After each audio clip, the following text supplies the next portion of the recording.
Samsung Zico байна. Өнөөдөр хэрэг ярина. За ямар гэмтэргийн зүйл ярих вэ гэхээр бусдыг амиа хорлох нөхцөл байдал хүргэх гэдэг гэмтэргийн талаар ярихаар тусгайлан бэлдсэн байгаа. За тэгээд тус хэргийн хувьд гэх юм бол Монгол Улсын эрүүгийн хуулийн тусгай ангийн 14-дээр заасан байдаг. Бусдыг амиа хорлох нөхцөл байдал хүргэсэн гэмт хэрэгтний хувьд 2-8 жилийн хорих ялтай ийм гэмт хэрэг байдаг. Тэгэхээр тус гэмт хэрэгтэй холбоотой саяхан буюу 2025 оны 2 сарын 16-ны өдөр Солонгос улсад гарсан нэг эмгэнэлтэй гэмт хэрэг биш, эмгэнэлтэй хэрэг болсон. Тус хэргийн үед гэх юм бол энд харагдаж байгаачлан Ким Сэрун гэдэг энэ тус 24 настай эмэгтэй жүжигчин Сөүлийн сондуунгууд барилдаг. Өөрийнхөө эзэмшлийн хаусанда байранда амиа хорлсон нөхцөл байдалтайгаар болгоолцсон. Энтэй холбоотой ер нь тойрсон асуудлуудыг та бүхэндээ ярьж өгч бусдыг амиа хорлох нөхцөл байдал хүргэх гэдэг гэмт хэрэг гэдэг яг юу юм бэ? Энэ гэмт хэргийн бүлэгдэхүүн юу юм бэ гэдэг талаар ярихаар бэлдсэн байна. Дээрэс нь тус контентийнхоо төгсгөлд Монголд болсон хэргийн талаар бас ярих болно. Тэгэхээр та бүхэн наашаа суугаад сонсоорой. Тэгээ харж аашлан бас мик биднэрт байна. Тэгээд энэ микийн ичидийг бүгдээр хамтдаа үзэх болно. Өнөөдрийн хувьд гэх юм бол би яг үүндээ шалны халаалтаа зогсоогоод тэгээд цонхоо онгойлгоцсон байна. Миний үс ингээд яг өргөгөөд исэн болохоор малгай өмссөн. Тэгээд айгүй гоё энэ надад бол миний vibe таалагдчихээн. За тэгээд нэг юм гоё нөхцөл байдалтай боловч ярих хэрэг нь бол маш гүнхтэй. Тэргийн талаар ярих нэ. За тэгээд тунгийн харуулад ярихыг хичээе. Тус жүжигчний хувьд гэх юм бол одоо Ким Сэрун гэдэг энэ жүжигчин бол 2000 оны 7 сард төрсөн. За арай нас нь төсөө өдөр нь бол болоо гэхээр 24 настай гэж ойлгож байна. Оноор бол 25 настай байхдаа нас орсон байна. За тус эмэгтэй жүжигчний хувьд гэвэл 2009 онд анх Ёинжа гэдэг кинонд бол дүр бүтээгээд за ингээд 9 настайд анх кинонд дүр бүтээж энэ киноны хувьд гэвэл Каннын кинонадмаас бас тусгаалan урилга авч авчиж гарч исэн юм би болж исэн. За тэгээд тус кинон дээр маш одоо чадварлагаар дүрээ бол бүтээсэн байдаг. За энэс хойш тус жүжигчний урлагийн карьер бол бүр байнгын өсөлттэйгээр явсан. 2009-оос 2022 он хүртэл нэлээд сайн амжилттайгаар бол явж исэн. За тус жүжигчний жүжиглэх ур чадрын хувьд гэвэл зүгээр л байгаагаараа маш сайн жүжиглэлтийг хийж чаддаг. Дээрээс нь бас өрмөц дүр төрх бүхий багасаа гол сайхны хаалганд ороогүй яг энэ төрхөө хадгалж үлдсэн юм жүжигчин гэдгээр алдартай. За ингээд 2009 онд яг энэ Каннын киноны наадамд явсан Ёинжа буюу энэ аялагч гэдэг киноныхоо дараа 2010 онд Вомбинтэй хамт кино тоглолцсон. За ингээд энэ кинонд болохоор Ажоши гэдэг кино байсан. За тус киноныхын дүрээр ч гэсэн ер нь бол солонгосчууд битгийхэл дэлхийн нийтээр нэлээд сайн мэддэг болсон ийм мундаг жүжигчин байгаа. За ингээд тус жүжигчин хувьд ер нь ингээд маш одоо чадварлаар дүрээ бүтээж явж исэн. За хизээ ямар байдлаар өнөөдрийн энэ амиа хорлоход нь хүрвэ гэдэг асуудлыг одоо ярьж эхлэе. Тэрээр 2022 оны 5 дугаар сард арх сотурлахундаа хэрэгэлсэн үедээ Ганнам дүүрэгт машин барьж яваад ихийнхэн томоохон ослуудыг гаргасан. За тус ослын улмаас гэвэл яг тэр холбогдох 57 одоо хоолны газар болон зөрүү үйлчилгээний газрууд туган тасарсан. 20 сая воны торгуул болтолсон. Энэ бол Монгол мөнгөөр нэг 50 сая төгрөг орчим юм уу? За нэг ийм байгаа. Тэгээд ер нь энэс хойш бол яг солонгосчууд бүгдээрээ үнэхээр хүзээ ядаж эхэлсэн. Тус эмэгтэй жүжигчнийг. За шалтгаан нь гэвэл ойлгомжтой. Олонний хайр инхрэрлийг авч олонний дунд ингэж нэр хүндтэй болсон залуу 22 настай жүжигчин одоо энэндээ бол ингээ бардаад одоо бүр байтлаа арх сотуурлахундаа хэрглэж өдрийн цагаар осол гаргадаг боллоо. Энэ бол хэрэг сэтэрж байна гэж үзсэн. Ингээд нийт 57 газарчсан тогон тасарсан 3 цаг тогийн тасалсан. Энэ бол үнэхээр одоо байж боломгүй зүйлээ гэж хэлсэн. За энэс хойш түүний харьяалагддаг байсан агентлагтайгаа 22 оны 11 сард гэрээгээ сунгах хэсгээ шийдэх байсан боловч гэрээ нь бол тусцсан. 12 сард сунгаагүй. За түүний харьяалагддаг байсан entertainment-ийн хувьд гэвэл маш сонирхолтой байхгүй. Ким Сухён гэдэг жүжигчин байдаг штеп. За Ким Сухёны хувьд гэх юм бол ер нь монголчууд бүгдээр нэлээд сайн мэдэх баг. Тус жүжигчний хувьд гэх юм бол 1988 онд төрсэн. Одоо өнөөдрийн байдлаар 37 настай. Тэгээд дараа 19 онд тусдаа бие даасан Gold Medalist гэдэг entertainment-ыг байгуулсан. За тэгээ энэ Gold Medalist гэдэг entertainment-т нь энэ одоо Ким Сухён болон дээрээс нь Со Ижи. За дээрээс нь одоо түрүүний энэ нас барсан Ким Сэрун харьяалагддаг байсан. Ингээд Gold Medalist-д харьяалагддаг байсан жүжигчин маань тус осол хийсэн аваар гаргасан оныхоо 11 сард л гэрээгээ өргөжлүүлж чадаагүй ингээд цуцсан гэсэн. За энэс хойш бол ер нь жүжигчний карьер нь бол ер нь зогсон байдалтай бол орсон байгаа. За тэгээд тэрээр 22 оны 5 сард энэ хэрэгт холбогдсныхаа дараа 24 оны 1 сард дахин гарч ирсэн. Арх уунгаа ингээд мөрөдө тоглож байгаа бичлэг нь бол бичлэг биш зураг нь бол задарсан. Тэгээд Huldan Pop гэж юу гэлдэг вэ гэхээр одоо арх уунгаа мөрөдө тоглож болдог юм сүл жибүүдийг хэлдэг байхгүй архины газрууд. Тэгээд мөрөдө тоглож болдог. Мөрөдө тоглоомын зохион байгуулдаг. За ийм газарт байгаа зураг нь бол задарсан. Гэхдээ цаадагийн боловсрол яг энэ хүн одоо арх судалгаанд хэрэгэлсэн. Дээрээс нь одоо мөрөдө тоглоом тоглосон хууль бус гинтэр хийсэн гэдгийг бол тогтоож чадаагүй. Ямар ч тач зураг нь бол илэрсэн. За ингээд энэ үед бол дахиад солонгосчууд бүгдээрээ үзэн ядчихсан. За тэрний шалтгаан юу вэ гэхээр мэдээж ойлгомжтой. Энэ жүжигчин маань 22 оны 5 сард тус ослыг хийснээс хойш энэ гин бурууга ингээ ухаарад өөрийнхөө зан характер дээр анхаарах хэрэгтэй байтал стил одоо ингээ арх угаад тэгээд бүр мөрөдө тоглоом руу орж ийнэ. Энэ бол ер нь бол байж боломгүй зүйлээ. Хизээж гин бурууга энэ охин бол ухаарахгүй нэ гэж бүгд үзэн ядсан.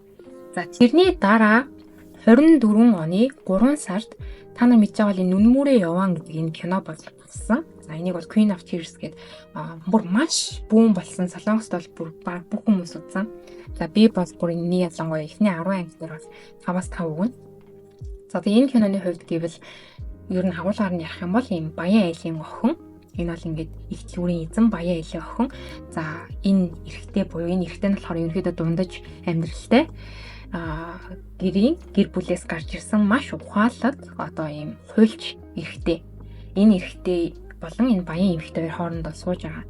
За тэгээ гэр бүлээ гэрэлтэй битлүүлснийхаа дараа 3 жилийн хугацаанд гэр бүлийн амьдрал нь хэрхэн одоо ингэ өөрчлөгдөж байгаа. Тэр хайр нь хэрхэн үзэн ажилт болж байгаа л гэдэг байхгүй. Энэ киноны зохиол бол бас Samsung Group-ийн өв залгамжлагч эмэгтэйн амьдралаас сэтгүүлсэн гэж бас яригдж байгаа. За тэгээ Samsung Group гэх юм бол одоо бидний гар утас байгаа шүү дээ. Apple болон Samsung гэдгийг бид нар мэддэг. Яг энэ кино эд одоо хүчээ авч явах үе буюу 2024 оны 3 сарын 1-ээс 4 сарын 28-ны хооронд нөлж дууссан кино аахгүй. 3 сарын 24-ний өдөр нь манай Кин Сэрүүн Instagram-да нэг стори хийсэн. Тэр ямар стори байсан бэ гэхээр энэ гол дүрийн эрэгтэй жүжигчин буюу Кин Сүүхёнтэй ер нь бол нэлийн татна ингээд хацраа нийлүүлсэн. Стори хийгээд тэгээ бүр хийсэн дээр одоо устгацсан байхгүй. Ингээд мэдээж хийх үед нь бол хүмүүс одоо тэр зургийг нь скриншот аваад үлдчихэлгүй л яах вэ? Тэгээд авч үлдээд тус зургийг нь бус бүүн болсон. Тэгээ энэ үед болохоор ер нь яг үнэндээ миний бодлоор эмэгтэйчүүд бол зүгээр л хатаах мэд ямар мэдээлэл гарсан бэ гэхээр Ким Сүүхёнтой үерхдэг байсан гэдгийг бусдад илэрхийлэхийг хүсэж байна. Гэхдээ одоо бол энэ хоёр үерхдэггүй штэ. Тэгээд үерхдэг байсан юм шүү гэдэг ийм одоо цуурлыг бол гарах гэж хүрсэн. Тэгээ ер нь бол хүмүүс эд яг ингээ хүчээ Ким Сүүхён аваад 3 сарын одоо 24 гэхэд бол яг кинон бүр ингээ эд хүчээ авсан байсан учраас Ким Сүүхёны нэр хүн дээр далимдуулан дахин өөрийгөө ингээ олны өмнө гаргах гэж оролдож байгаа хэлбэр байна гэж үзэл бүр үнэхээр ихэр бүлээсэн. Хамгийн сүүлд 24 оны 3 сарын 24-нд тэр сториг оруулснаар ингээ 3 удаагийн олны дургуутслыг хүргэх үйлдэлийг хийсэн байх нь шүү дээ. 22 оны 5 сард сухтуугаар осол гаргасан. За нийт 20 саяын торгууль тавигдсан. 24 оны 1 сард болохоор мөрөдө тоглож байгаа зураг нь задарсан. За 24 оны 3 сарын 24-нд өөрөө стори хийсэн. За энэ 3-аас болж ер нь энэ охин ингээл алга болсон. Тэгээд ер нь бол яг сэтгэл зүйн хувьд маш нарамдтай байсан болох нь харагдаж байна. За тэгээд Instagram нь бол байгаа. Тэгээд энэ охины Instagram-ыг харах юм бол 22 оны 5 сард осол хийснийхээ дараа ингээд 15 сарын 18-ны өдөр осол хийснийхээ дараа 5 сарын 19-ний өдөр Instagram-ийнхаа хуудсан дээр өөрийнхөө ингээд гараар бисэн захидлаа оруулсан байхгүй. Тэгээд энэ захидал гэх юм бол би үнэхээр одоо гимшиж гин өөрөөсөө үнэхээр хичж гин гэдгийг нь агуулгатай захиаг бол бүр гараараа бичиж оруулсан байдаг.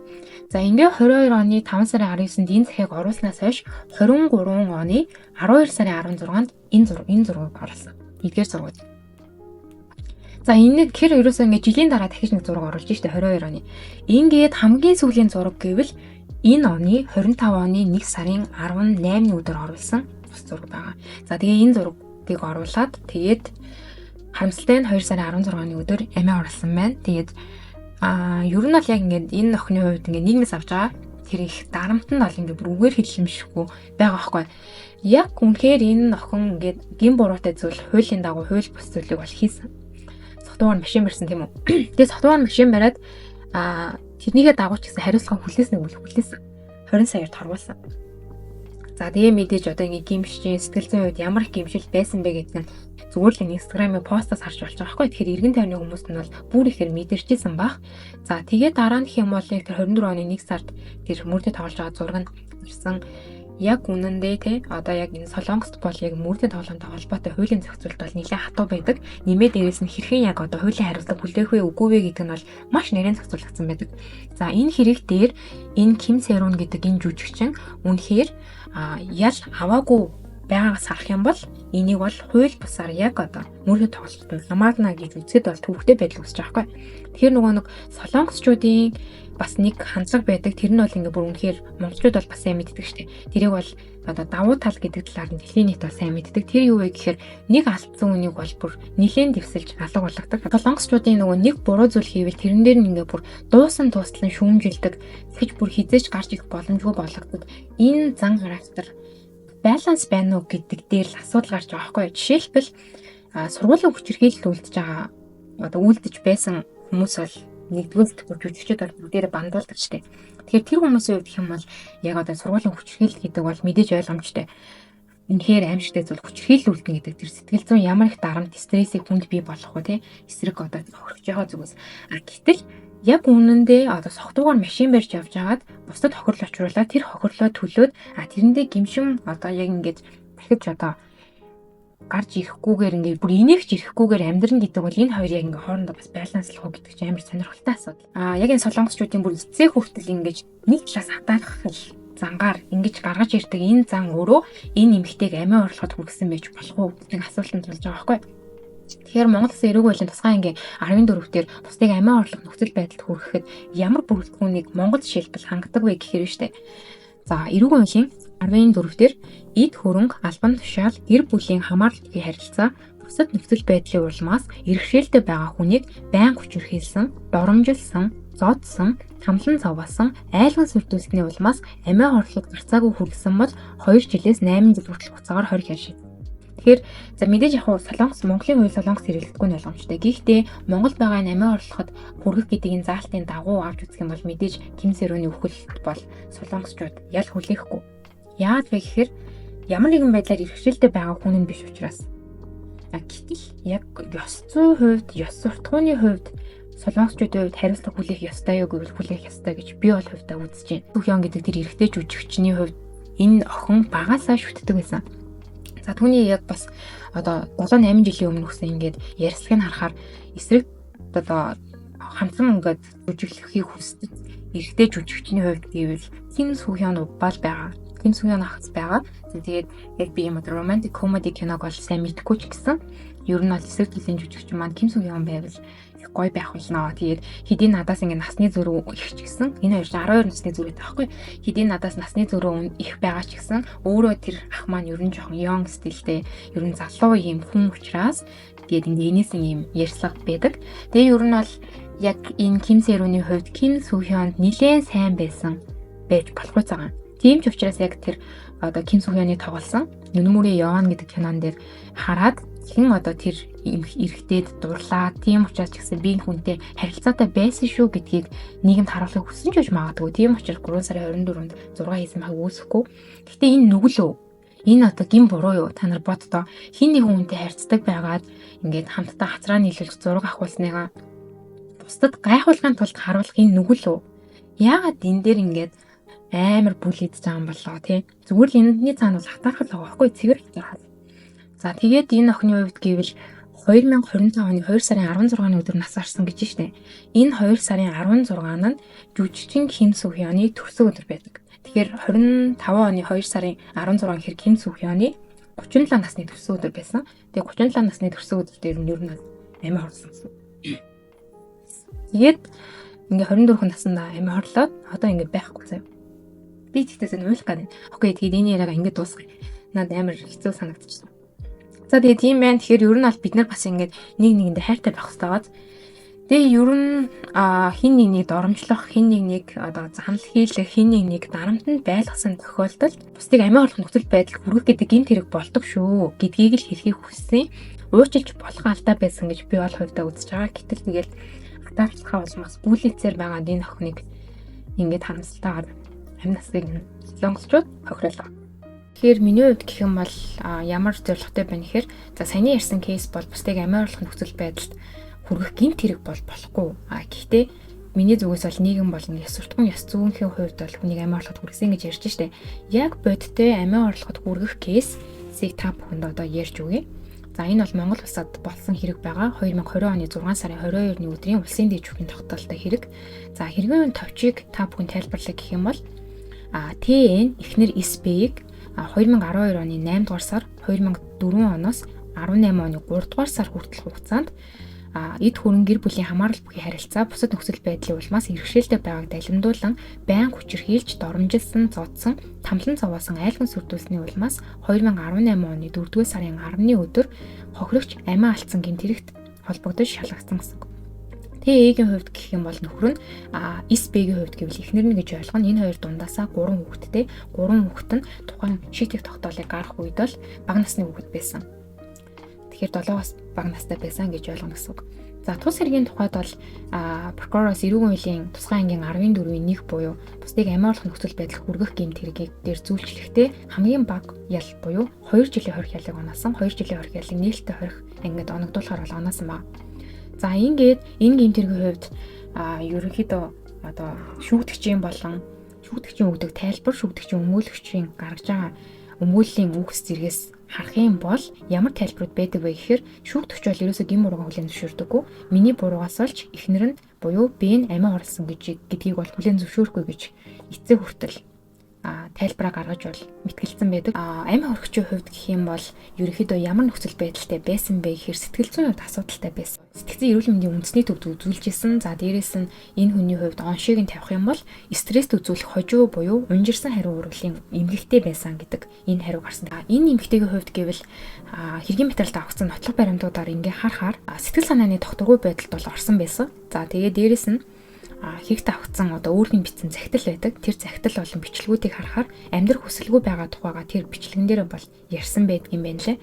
За нэмээд дээрэс нь хоригч нь нойр худлын хам шинж өвчнөр өвчилж шүн унтгаа болсон талаар бол одоо мамх татсан эмнэлэгт үзүүлчихсэн картан дээрх одоо эмнэлгийн түүхээр нь бол илрүүлсэн байдаг. Өөр бас асуудал юу вэ гэх юм бол тус эмэгтэйг 18 оны 4 сарын 10-нд амиа орлохоос 1 жилийн өмнө төрсөн их нь нас орсон байсан. Тэгэхээр ээжигээ бас харамсалтайгаар алдсан ийм гүнхт явдлууд араасаа болсон байсан байдаг. За ингээ харахаар шүүгдэгчний өмгөөлөгч болон шүүгдэгчийн өгдөг тайлбар юу байдаг вэ гэхээр ер нь одоо гэр бүлийн хооронд бол байдаг л нэг хэрүүл маргаан бол байсан. Гэхдээ энэ хэрүүл маргаан бол амиа орлоход хүрэх хэмжээний бол байгаагүй. Би бол эхнэрээ тэгж тарамталдаг хүн бол байгаагүй гэдэг мэдүүлгийг өгдөг. За өмгөөлөгчийн зүгээс эдэр гэх юм бол хохирогчийн дансны хуулгыг нотлох баримтаар гаргуулад за яг эд хөрөнгийн хувьд хараанд нь байдаг байсан хүн бол ерөөсөө биш харин эсэргээр гэр бүлийнхээ санхүүг бол барьдаг байсан эмэгтэй. Тийм учраас альва иргэшэл одоо дарамтанд нь орж бол энэ хүн амиа орлоо гэдэг тайлбар өгдөг. За энэний шалтгаан юу вэ гэхээр бусдыг амиа орлох нөхцөл байдал хүрэх гэмт хэргийн бүрэлдэхүүнийг хангахын тулд тухайлсан хуулийн шаардлагыг хангах хэрэгтэй гэдэг баггүй. Тэр нь юу вэ гэхээр эд хөрөн албан тушаал гэр бүлийн хамаарал бүхий харилцаа бусад нөхцөл байдлын улмаас иргэшээлтэй байгаа хүнийг гэж байна. Тэгэхээр гэмт хэрэгтэн бол иргэшээлтэй байгаа хүнийг ямар иргэшээл вэ гэхээр эд хөрөнгийн эсвэл албан тушаалын эсвэл гэр бүлийн хамаарал бүхий харилцаанд байгаа хүнээ гэж ойлгоно гэсэн. Шүүгдэгчийн өмгөөлөгч бол хүнийг амиа орлох нөхцөл байдал хүргээгүй гэдгийг нотлох шалтгаанаа гаргаж ирэхин тулд эд хөрөнгийн хувьд хараанд нь байдаг эмэгтэй байгаагүй гэдэг нотлохоо гаргах гэж оролцсон байна шүү дээ. Шүүгдэгчийн өгсөн нэгэн одоо мэдүүлэг болон шүүхэд гаргасан тайлбарыг та нарт уншиж өгье заяа. 2017 оны 5 дугаар сард хадам ээж нас барсны дараа эхнэр мань үргэлж уйлах, хоол ундаа идэхгүй байх, Facebook дээр ээжигээ сансан сэтгэгдэл бичих зэргээр сэтгэл санаа нь хямралд орсон байгаа нь ажиглагдсан. 2018 оны цагаан сарын дараа нойр гүдэж, илт турж, эцэн сэтгэл санаа нь хүчтэй хямарч эхэлсэн. Тухайн үед миний хийж байсан ажил зогсон байдалд орж бид их хэмжээний өрөөнд орсон нь нөлөөсөн гэж бодож байгаа. 3 дугаар сараас хойш над руу үхмээр байна, хэцүү байна гэсэн утгатай мессеж өчөх болсон гэж энэ мессежээс нотолж гаргаж ирж байгаа. Ээжийнхээ үхэлтэд эвлэрч чадахгүй байгаа тухай өөрт нь маш хэцүү байгаагаа үргэлж бичих болсон. Учираас би ажлаа орхиж гэртээ ирсэн. Миний хувьд аль болох сэтгэл санааг нь засах, тайван байх гэж тоглолт үзүүлэх, хөдөө гэр бүлээрээ салхинд гарах, гэр бүлийн зураг авахлах зэргээр өөрийнхөө зүгээс чадах бүхнээ хийж байсан. Бидний хооронд ойр зургийн гэр бүлийн хэрүүл маргаан байсныг хүлээн зөвшөөрнө. Өмнө нь 2012-17 онуудад үл ойлголцсон гар хүрсэн асуудал байгаа боловч тухайн үедээ шийдээд өнгөрсөн асуудлаа. Миний хувьд эхнэрээ гарцаагүй амиа орлох байдалд хүргээгүй учраас хэргийг хэрэгсэхгүй болгож өгнө үү гэдэг тайлбарыг өгсөн. За тэгэхээр би бол гарцаагүй надаас болж амиа орлсон гэж үзэхгүй байна л гэдэг тайлбарыг ер нь бол өгч штэ. За ингээ ахшны шүүхээс хэрхэн шийдсэн бэ гэхээр эрэг үеийн тусгай ангийн 14-т заасан хүнийг амиа орлох нөхцөл байдал хүргэх гэдэг гэмт хэрэгийг үйлцэн байна гэж үзсэн. Ингэж үзээд тус хүнд бол 2 жилийн ял өгсөн. За харин давцаалгачны шүүхээс ялыг ерөнхийдөө хөнгөцсөн байна гэдэг агуулга бүхий дүгнэлтийг бол хийсэн байгаа байхгүй. За тэгээд энэ давцаалгачны шүүхийн дүгнэлтийг ингээд хараад үзэх юм бол дахин хэлцүүлэхээр буцаа шийдвэрлсэн байдаг. За харин дээд шүүхээс хэрхэн шийдвэрлсэн бэ? За та нар ер нь юу гэж бодож байна? Одоо яг ингээд энэ хэрэг бол ингээд одоо хүртэл ингээд эхний ямартайч 7 минутын сонсоглоор бол эхнэрээ ерөнхийдөө гэр бүлийн хүч хэрхийлэл үлдээд нь штэ. Баг багаар үлдээд байна. За тэгээ ингээд баг багаар үлдэх явцад эхнэр нь ингээд турсан байна, нойргуудалд орсон байна. Тэр явцад нь бас ээж нь нас гарсан байна. Дээрэс нь стрессийн ингээд гүн хэлбэртэй байсан гэдэг нь нотлох баримтуудаар тогтоогдож байна. За энэ эмэгтэй хувьд гэвэл үхмээр байна гэдэг үгийг бол нөхөртөө бичижсэн мессеж нь байна тий. Ингээд харахаар ер нь яг үххийг хүссэн тэр сэтгэл нь нөхрийнх нь одоо гэр бүлийн хүчирхийлэл нь нөлөөлөхдөө нөлөөсөн ч гэсэн яг бас нөхрийг нь амиа орлоход хүргэсэн гэж 100% үзэх ёсгүй гэдэг дүгнэлт орж ирж байна уу? Та нар тайлбараа одоо ингэ бичих хэрэгтэй заяа. За одоо болохоор улсын дэд шүүхийн одоо хэрэг тавигдсан нотлох баримтын хүрээнд гаргасан тэр дүгнэлтийг харах юм бол улсын дэд шүүхээс ахшны шүүх бол нотлбол зохих байдлыг бүгдийнгийн тогтоосон байна гэж үзсэн. Тэгэхээр эрүүл мэндийн шийдвэрлэх тухай хуулийн процесс хууль гэж хэлдэг л дээ. Процесс хуулийн 16 дээр нотлбол зохих байдал гэж байдаг байхгүй. За тэр нотлбол зохих байдал гэдэгт юу ордог вэ гэхээр гэмт хэрэг гарсан байдал, за гэмт хэргийг хэн үйлдсэн, гэмт хэргийн сэтэл зорилго, гэн буруугийн хэлбэр гэхээр одоо санаатаагаар үйлдсэн юм уу эсвэл болгоомжгүйгээр алчсан юм уу гэдэг юм уу те тэрийг хэлдэг. За эрүүгийн хууль заасан яллагдагчид оногдуулах ялыг хөнгөрүүлэх нөхцөл байдал тогтоосон хэсэг, гэмт хэргийн улмаас учирсан охил хор өршийн шин чанар хэр хэмжээ.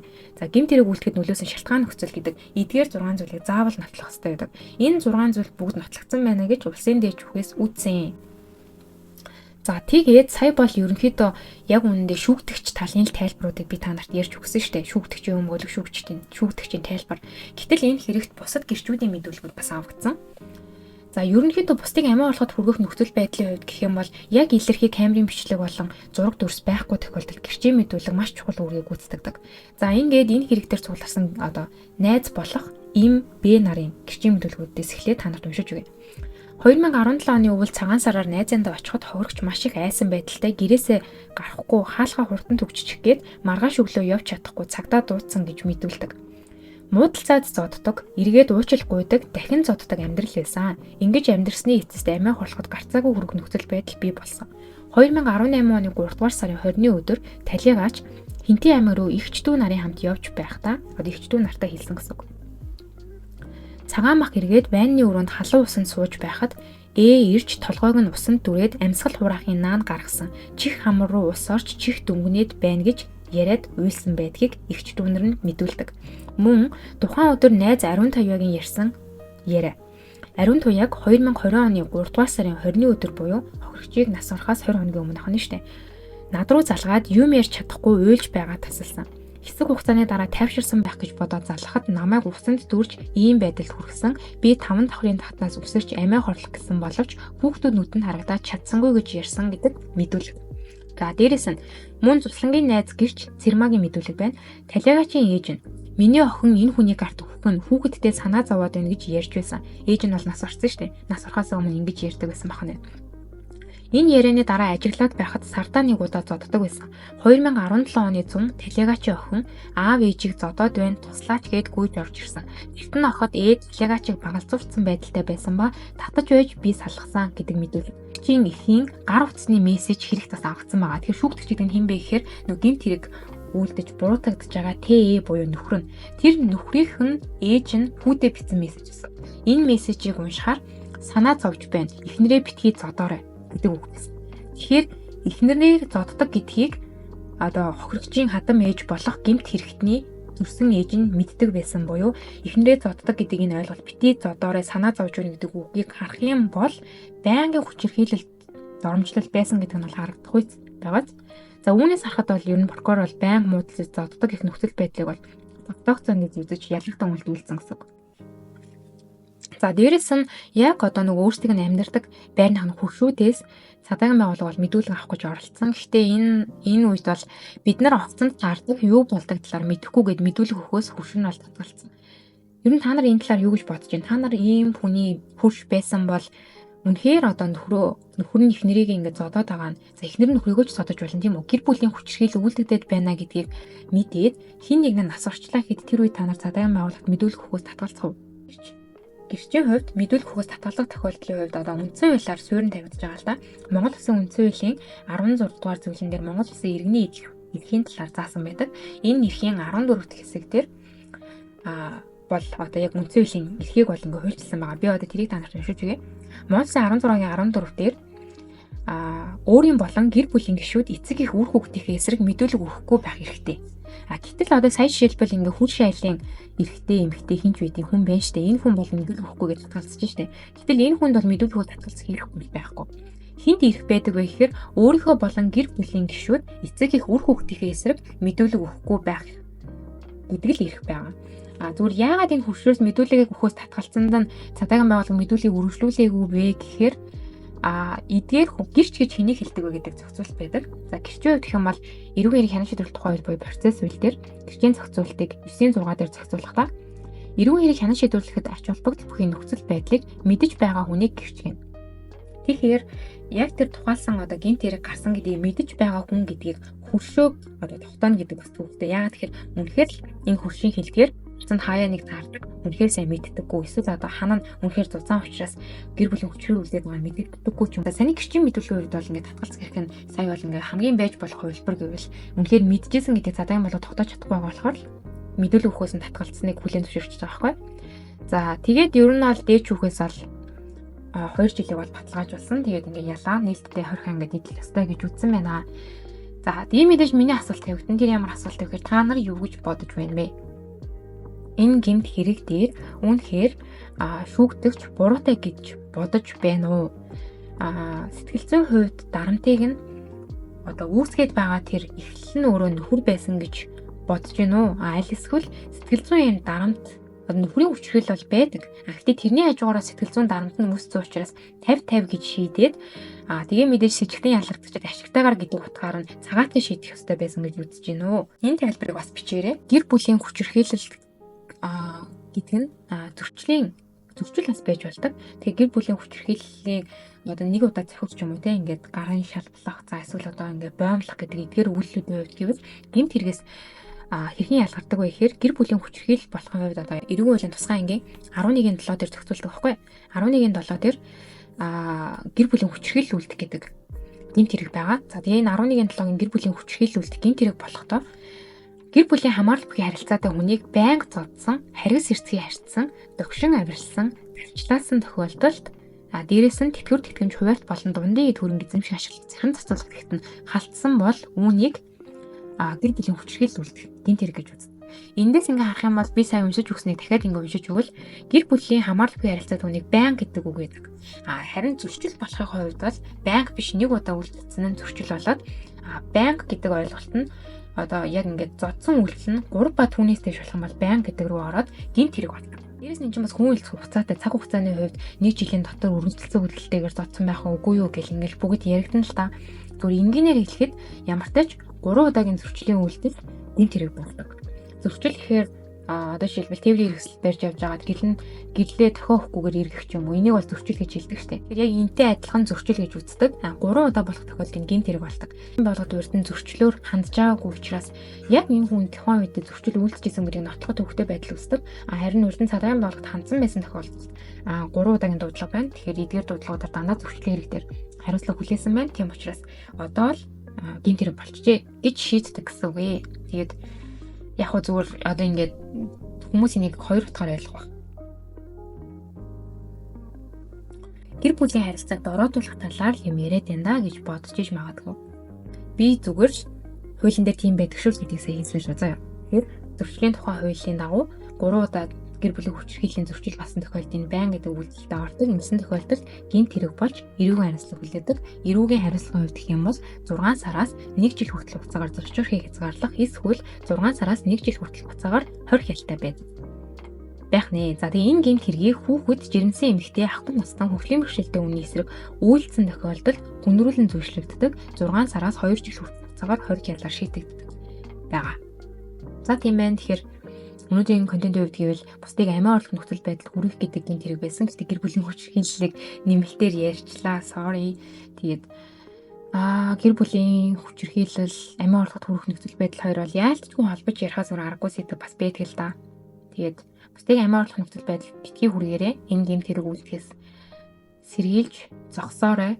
Тэг хин нэгнийг үнэхээр их доромжилдог, занл хийлдэг, дарамт нь байлгадаг бол энэ үйлдэлийн улмаас хохирогч насурч болно шүү. Хин нэгний үхэл ямар ч асуудлыг шийдэхгүй.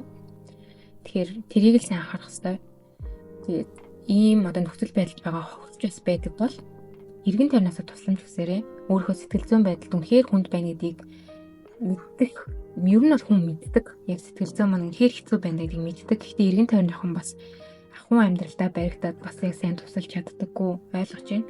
Гэхдээ байж бас бүхий зарыг хэрэглээрээ өөрийгөө бити үхэл төрөх аргыг сонгоорой л гэж хэлмээр байна. Тэгээд өнөөдрийн контент гэвэл ийм байлаа. Ямар ч удаан дуусчихлаа. Уучлаарай. Тэгээд дараагийн бичлэгээр уулзлаа. Баярлалаа.